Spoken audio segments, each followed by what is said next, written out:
Welcome. This review is about what we learned from using AI in a stateful concurrent system. The key idea is that AI can speed up drafting, but it cannot verify correctness for you. Our job is still to protect the invariant, especially when timing, retries, and load start to stress the design. Here is the big picture. AI can help you move faster, but concurrency pressure is where hidden assumptions usually break. So we rely on repeatable tests, logs, and traces, not confidence alone. So the point is not just to test whether it works once, but whether the evidence survives pressure? Exactly. The engineer stays responsible for the invariant, and the integrity packet is where that defended conclusion gets recorded. This lecture asks a simple but uncomfortable question. What did we actually learn from using AI in a concurrent system? The real issue is not whether the first draft looks plausible. The real issue is whether the design still works under pressure. So a good-looking answer is only a hypothesis until it is checked against the actual execution model. Yes. A strong answer names the invariant, shows the failure evidence, and explains the correction. AI gives you a hypothesis. Human verification turns it into an engineering decision. A common mistake is treating AI like an authority instead of a helper. AI is very good at boilerplate, common patterns, and fast drafts, but it can miss deep races, ordering bugs, and state drift. Then what is the human actually checking that the model tends to miss? Human review is where we check assumptions against code and tests. The important point is that speed does not count as correctness unless the design survives load, retries, and timing changes. Now the pressure becomes visible. The competency gap is the difference between what the AI draft can produce and what you, as the engineer, are able to verify. In practice, this is where hidden races get caught by human review after the draft looked fine. Why did the draft look correct if the race was still there? Because the happy path can hide the missing guard.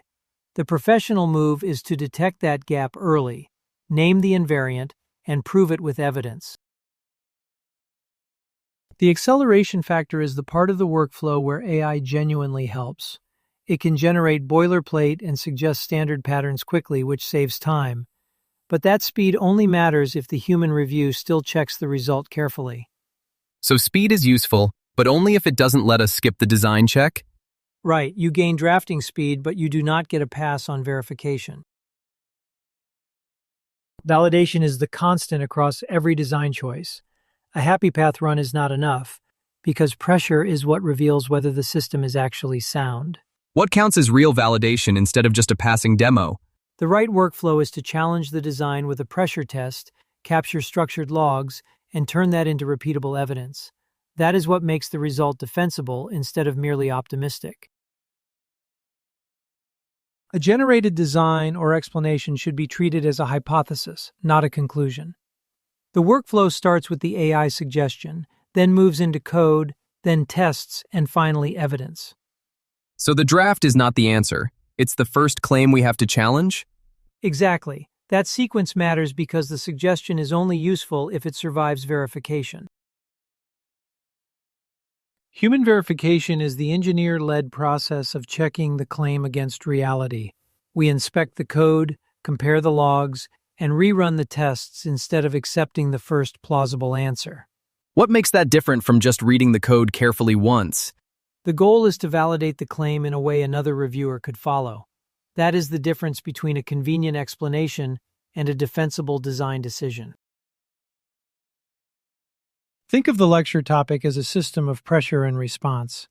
The topic leads into the competency gap, then into the acceleration provided by AI, then into validation, then into evidence, and finally into a design decision.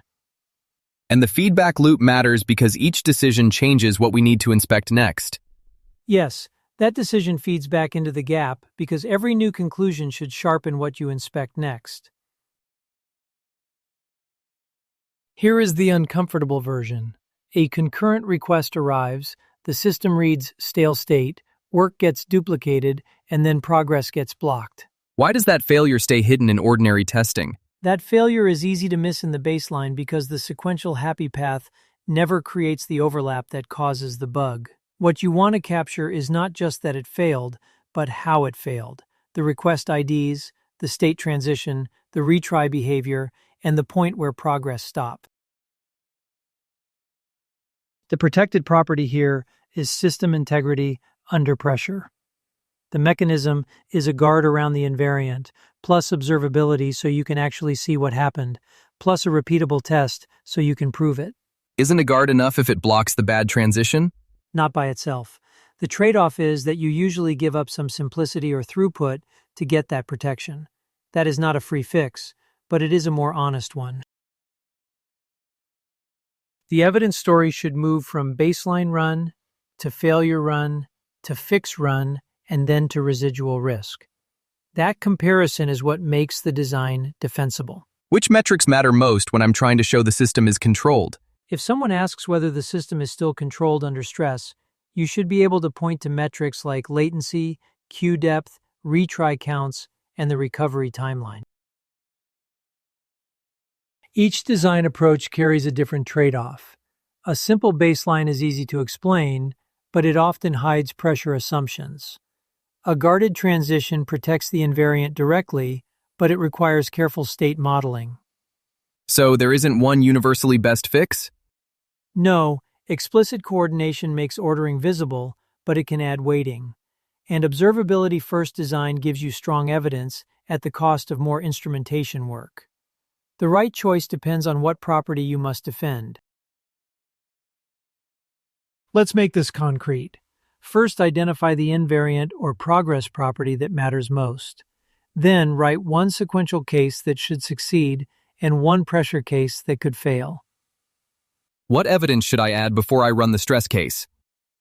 Add operation IDs and entity IDs to the logs before you run the stress scenario.